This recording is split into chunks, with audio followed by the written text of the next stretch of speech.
Do you watch Jujutsu Kaisen? I sure do. It's absolutely one of the best anime out there right now. It's like watching it, every episode feels like a movie. You got crazy, incredible fights, you got killer dialogue, you've got people making like 1 hour long Gojo heavy breathing compilations.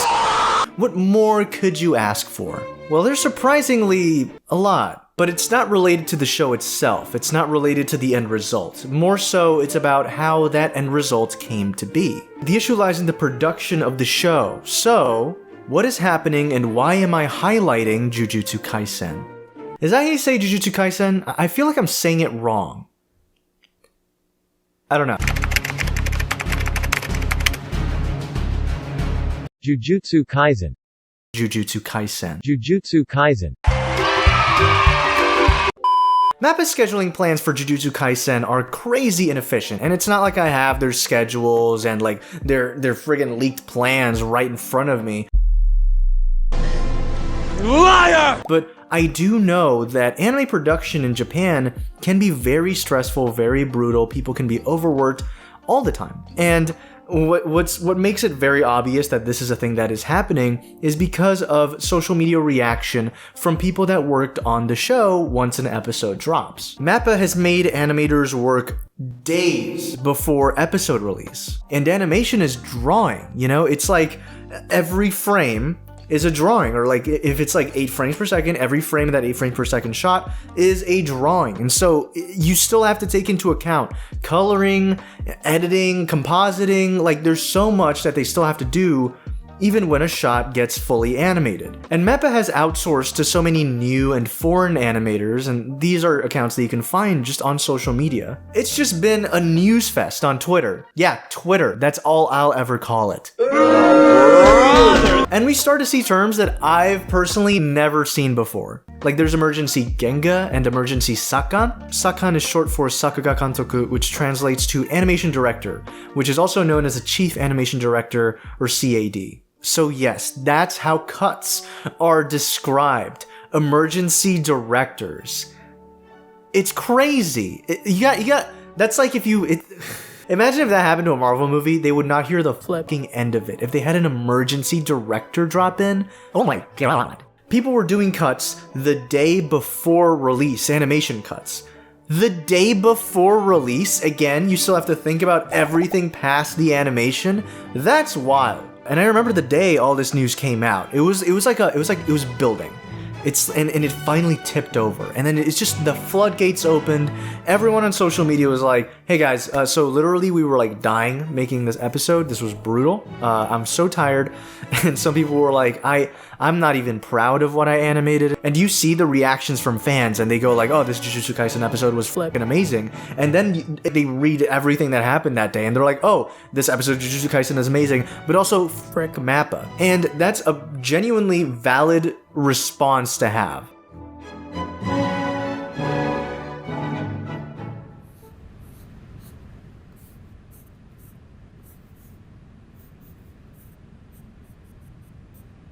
As we know, as we all should know at least, animation is, hard. Animation is an already democratized process, where every single step in the process of creating a shot is done by multiple people. Animation directors do storyboards and layouts. Key animators, also known as Genga animators, do the rough animation. And then the main keyframed animation. In-betweeners, who are the lowest in the hierarchy of animators, do all of the in-between frames, unless the Genga artist decides to animate the whole shot by themselves. Hello everybody, this is the editor, just quickly jumping in to interrupt Mauricio and add a little part about animation directors that he forgot to mention. Also, if you already don't like me, I am so sorry because I'm going to be popping up throughout the rest of the video, so sorry. Episode directors and storyboarders do the storyboards, and layout artists, alongside the animation and episode director's supervision, create the layouts. Animation directors are mainly responsible for correcting the Genga, otherwise known as the keyframed animation. This is to make sure that all of the cuts in the anime look consistently on model and that the motion is up to par. You can 100% find other sources, sites, blogs that have far more detailed information than I'm currently giving you. I'll have some recommendations for you throughout the video, but we'll get there when we get there. At least other shows have concrete animation directors for their episodes, unlike Jujutsu Kaisen Season 2. If you don't like me, I'm sorry, I'm going to be popping up more, so if you're ready to die, just do it. It's not going to stop. Then that moves on to colorers, we got background artists working on that too, and then it has to be composited together. Every single step in the process is hard and arduous, and a bunch of people have to collaborate, corroborate, work together to make sure that everything is looking as good as possible. Like I'm creating my own indie animated series, Interstellar Ranger Commence. I've had to dip my toes into the animation process and pipeline, and I apply my minimal 2D pipeline knowledge, but extensive 3D pipeline knowledge to allow the show to run smoothly. But it's a small indie thing, you know, it doesn't scrape the bar of like massive anime productions. And as it is, it's still pretty damn difficult despite it being a unique, relaxed process of what industry animators do. Animators look for that banger, sexy, perfect quality in every shot and intricate detail in every movement and shadow. Trust me, certain anime fans will go insane online if a shot isn't like 110% the greatest thing they've ever seen. No! And I've noticed a lot of non-anime shows, specifically in the West, as that's where I reside and that's what I consume, use certain shortcuts and more simple looks to prevent certain kinds of time-consuming labor. Sort of like how anime style can get away with like a lower frame rate sometimes, it plays with 8 frames per second, 10 frames per second. A lot of shows, instead of animating tiny little details or having characters wear complex clothing, just keep it simple. But anime doesn't have certain luxuries that those shows have. And I don't know if y'all know this, but anime production, the majority of studios still animate using paper. Yeah, paper. Like, paper, not toilet paper. That was messed up. That's like a flipped up comparison. Not that paper. I don't have paper on me. I have my sketchbook. Hold on. They animate on this paper. Animation is democratized already. What certain anime fans consider to look bad or worse than the source material are shots that take hours, days, weeks to fully complete in a pipeline that already abuses time schedules and overworks their animators. Okay, let's rewind time a little bit. Let's go back to Mappa. Let's talk about Masao Maruyama. He originally worked as a producer for Madhouse, who created works like Trigun, Paprika. Is it Paprika? No, it's Paprika, right? Yeah. Death Note. Heck, even the first season of One Punch Man. Maruyama left Madhouse to create Mappa because of the corporate pressure and restrictions that had slowly started to grow. However, in 2016, Maruyama left again, this time Mappa. Because guess what? The same exact shit was happening to Mappa as well. And so he gave the studio to a guy called Manabu Ootsuka. Now, Manabu Ootsuka is, in my opinion, a little crazy. Up until 2016, Mappa had been creating titles to pretty good success. That is, until Yuri on Ice came out. Yuri on Ice released, it was an international success, even in Japan, which was odd because the show handles LGBTQ themes pretty blatantly. That's not a factor you always see contributing to an anime success, so of course this was, revered and rightfully praised by the world, essentially. And so then Mappa became a more recognizable studio to everyone. However, Mappa quickly started to nosedive into what we know now as the standard of their conditions. And Manabu, quite frankly, decided to make some pretty whack financial choices for the studio. And now, Mappa is kind of worse than Madhouse ever was. Actually, scratch that, reverse it. That's debatable, and you'll see why in a second.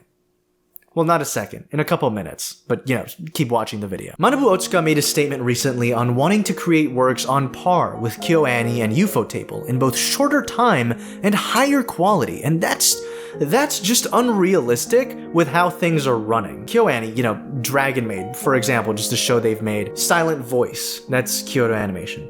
It is, right? Oh my god. It is, I'm not insane. KyoAni has some of the better work-life quality in Japan for anime production. Also, KyoAni releases like 1 anime a year compared to 6 to 8 that Mappa pumps out, and you always hear production issues with these Mappa anime. And you start to see a pattern emerge, a cycle. It happens almost yearly with anime fans. We hear about the terrible conditions in these studios, and then people are like, oh, that sucks, that blows, but then they keep pumping out bangers and bangers, and then people are like, you know what, that's flipping peak, and they forget until it happens again, and it's like a cycle. Anyways, I get upset about that. I get upset about animators getting shit on by the company, then they post their work, and then on Twitter, they get shit on by the fans. It sucks, okay? Like, you hear Attack on Titan ends, and everyone's like, thank you, Mappa, and it's like, I get it, but maybe let's say thank you to the animators instead, not this f***ing company.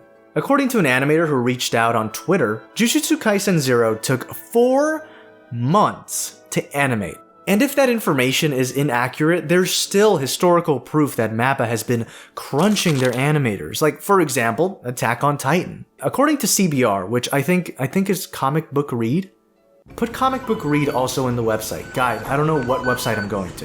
In this article by Michael Lacerna, it says that in a now deleted tweet that was originally posted on February 7th, episode director and animator Teruyuki Omine stated, "I went home for the first time in 3 days," implying that he had been at the office working for 3 days straight. 72 hours. But what's wild is that this is normalized in Japan. This is just a thing that happens. And this is where I want to shift from critiquing Mappa to just critiquing the entire anime industry because it's brutal out there. Firstly, keep in mind that animators are paid almost nothing. Scraps. Remember when I mentioned in-between animators earlier? Okay, we're bringing that back. According to Vox, in-between animators earn around 200 yen per drawing.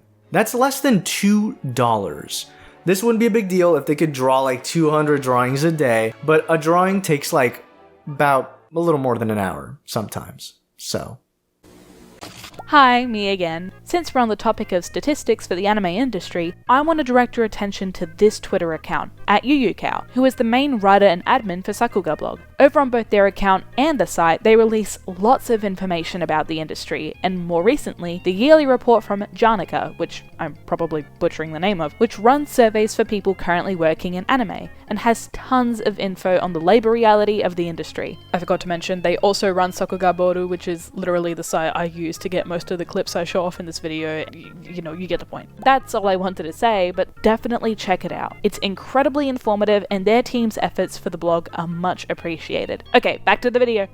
Now, the Japanese Animation Creators Association created a survey of the average incomes of workers in the industry. This is from 2015, okay? But you have in-between staff getting paid less than $1,000 monthly, with around $10,000 yearly. Even an animation director with an average age of 38 years old earns an average of $35,445 yearly. And when I say dollars, I don't mean yen by accident. No, this has already been converted. They get paid that much. And an average animator's income, you will always see this online. The average is usually around $25,000 yearly. When Mappa was hiring more animators for Chainsaw Man, remember Chainsaw Man? They promised a monthly pay of $2,100 a month, which by anime standards is a pretty big amount of money as a starting salary, being an even higher pay than KyoAni and Studio Ghibli. They spent all this money on a fancy office specifically for that show, but to me it feels like they did all this to entice new and excited animators to then just pump them into the machine of anime creation. Now remember this opinion I have, one that many people share. It'll come back later. And this situation affects animators in more ways than one. Animators are artists, true artists that create out of passion, and that's why even me, I would be like, okay, yeah, overtime? Sure, yeah, I'll do that just to make sure that my work comes out great. I'll work one day a little extra. The issue arises when overtime is like every single day, and when these artists are just not rewarded for it. These anime animators, they are hardworking. They want to see their work pay off, but despite how much freaking work they have and how much they grind, sometimes they don't even get to see that payoff. They don't have the time to create work they're proud of, and they don't have the time nor the health to be happy when episodes are released with unfinished work. The animators for this episode in particular, despite these conditions, did such an incredible job with some of the best animation we've seen this year in anime, but you can't really celebrate it in its entirety when the people behind it really had to struggle and push through because the show is so badly managed. And work culture in Japan is very rough. It's something you always see, people sleeping inside studios, they don't see their families too often. This isn't just anime, this is like work in Japan, by the way. There's an anime called Zom 100 which highlights this. It's about this worker who is just brutalized month after month in this terrible company until finally when a zombie apocalypse happens, he's like, oh, now I'm free. Which is so funny because he was actually more constricted in this work environment compared to a zombie apocalypse where everything's gone to shit. It's a brilliant story, it's great, it's ironic that show is having production issues, so it had to be delayed. The show went on hiatus in September 26th, and it'll return on December 25th. Christmas! Yeah! Oh, shit! Jingle bells, jingle... Sorry. And you constantly hear about animators being overworked, and sometimes they straight up just die. As reported by Anime News Network, which is a great site by the way, a Madhouse employee, the studio that produced shows like Frieren and Overlord, an employee straight up passed out in the middle of the road. He was overworked and just knocked the hell out. And dude, do you want to know how much he worked? Guess. You're not going to guess it. He worked 393 hours in 1 month.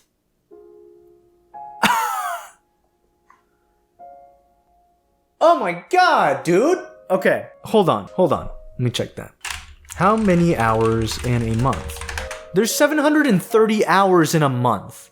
Dude spent 730. Oh my god, hold on. 730 divided by 2.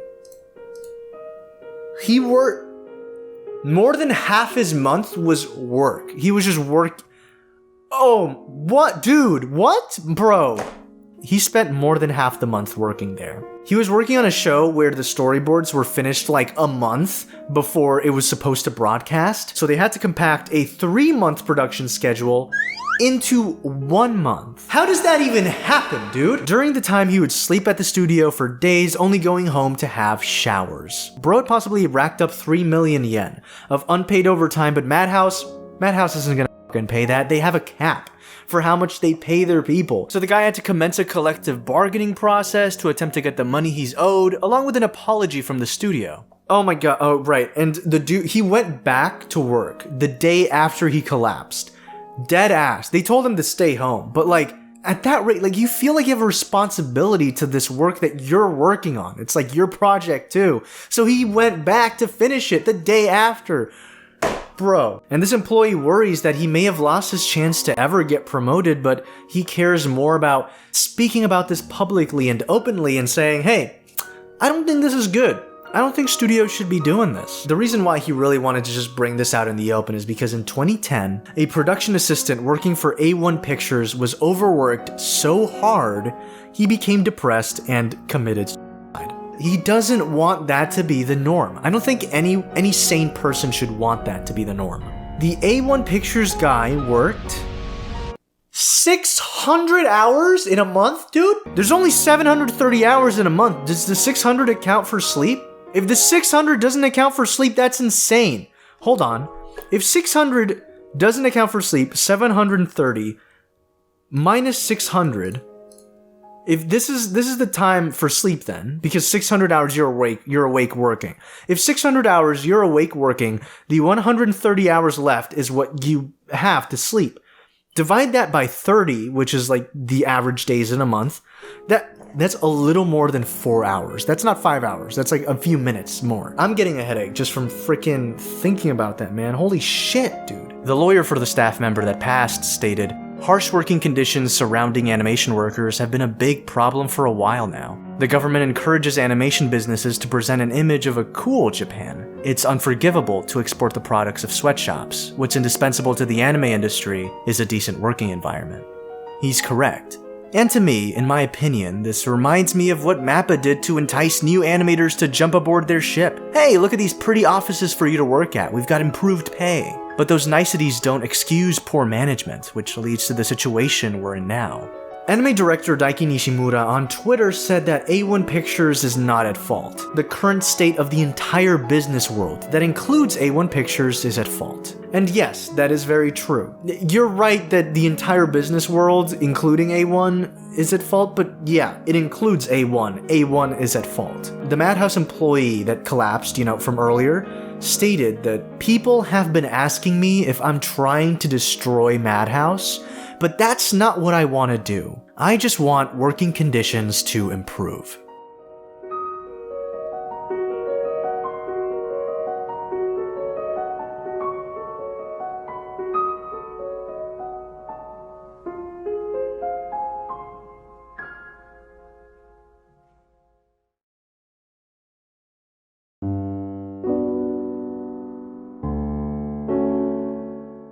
And that's what I think I'm trying to get at with this video. I'm critiquing Mappa because they're the ones that are causing a lot of shit recently, but I don't want to just critique Mappa, I want to critique the entire industry. Because I don't want people killing themselves, slaving away over an animated show. I want artists to be happy with their finished work. I want their finished work to look the way they want it to look. You have people that worked on JJK episodes going, oh yeah, did you like the episode? Great. Yeah, that's like partly done. It's not even our complete vision. And Manabu Ootsuka, the Mappa guy, casting a net with multiple popular IPs and doing them all as soon as possible, taking show after show with movies thrown in there, that's not gonna help. All it does is create a toxic work environment where animators are overworked, underpaid, and sometimes projects just flop. For Chainsaw Man, Mappa invested all their production costs to create it. With most anime productions, they're funded by multiple companies that are known as a production committee. So it was a bad idea to just do this out of pocket. According to Ootsuka, despite that investment being a success,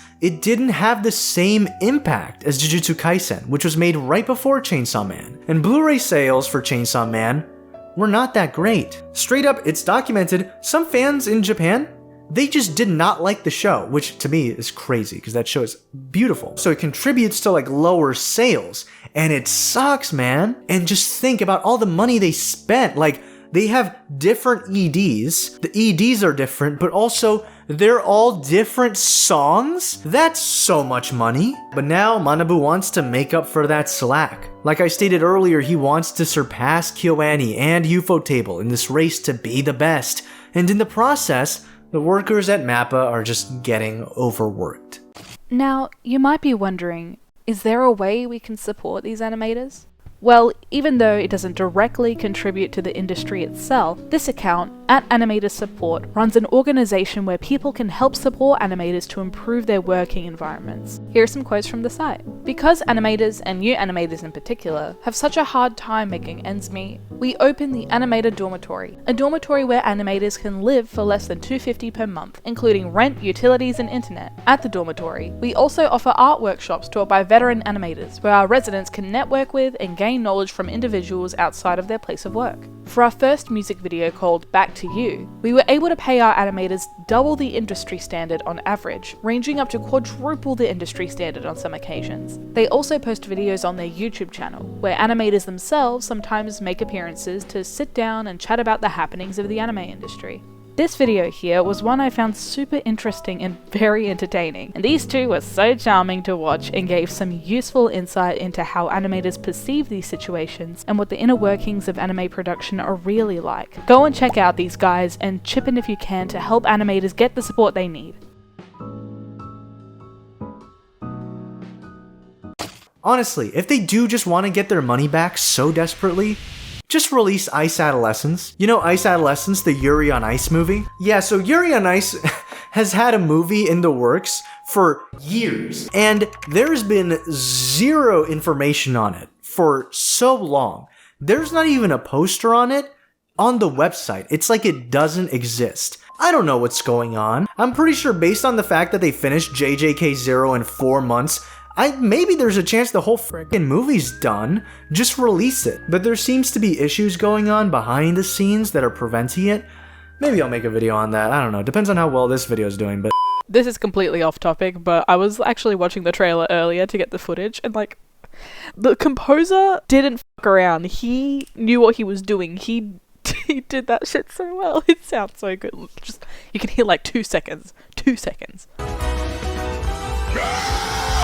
Honestly, if they do release that movie, that's like waking up a sleeping giant, because the Yuri on Ice fandom is insane. They're ready to friggin' not literally anything Yuri on Ice related. Yeah, when that comes out, that's definitely gonna be huge. I mean, that being said, if they haven't actually animated Ice Adolescence at all, never mind then. Take it easy on the animators, they already have so many projects going on. And even worse, I'm worried that the anime industry is starting to focus on AI. Like, by not paying animators what they're worth and overworking them, studios can save money. But another way they can do so is by replacing these artist roles with AI that scrapes the art of real artists. You hear the excuse of, oh, there's a labor shortage, and I say to that, see, now that's some bullshit. Like this article by Matthew Magnus Lundin states, the labor shortage cited as the excuse to use AI is based on the false assumption that there aren't enough people who want to work in anime. There's so many freaking animators that want to work in the industry just doesn't want to pay them anything. Which studio already used it in a short? And I've been told it's already being used in EDs. I'm concerned about how it's slowly seeping into the industry because let's be frank, we all know the majority of companies don't give a shit about the artists or the art.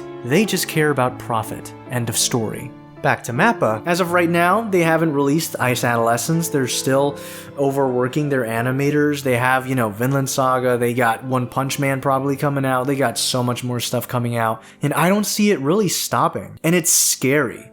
I wouldn't be upset if they treated animators and workers fairly, but they're not. How they're going about things is crazy. I don't know how it's still going on. It's been going on in the anime industry for decades.